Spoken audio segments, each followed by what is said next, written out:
Hi எல்லாருக்கும் வணக்கம். இந்த வீடியோவில் நமக்கு டெலிவரி ஆனதுக்கப்புறமா பேபி பற்றி நம்மளை சுற்றி இருக்கவங்க நிறைய விஷயம் சொல்லுவாங்க.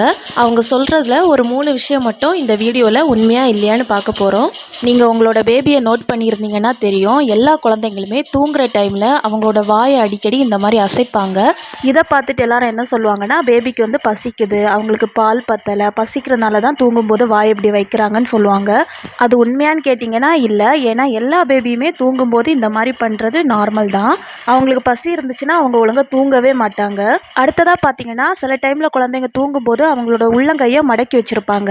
இதை பார்த்துட்டு என்ன சொல்லுவாங்கன்னா, பேபி வந்து வயிறு நிரம்புற அளவுக்கு பால் குடிக்கலை, வயிறு நிரம்புற அளவுக்கு பால் குடிச்சிருந்தா அவங்களோட உள்ளங்கையை வந்து விரிச்சு வச்சுருப்பாங்க, மடக்கிட்டு தூங்க மாட்டாங்கன்னு சொல்லுவாங்க. இதுவும் உண்மை கிடையாது. நீங்கள் நார்மலாகவே தூங்கும்போது உள்ளங்கையை மடக்கி வச்சுட்டு தான் தூங்குவாங்க. நம்ம கூட சில நேரம் அப்படி தான் தூங்குவோம். லாஸ்ட்டாக பார்த்தீங்கன்னா, குழந்தைங்க அழுதாலே பசினால தான் அழுறாங்கன்னு சொல்லுவாங்க. அவங்க நிறைய காரணத்துக்காக அழுவாங்க.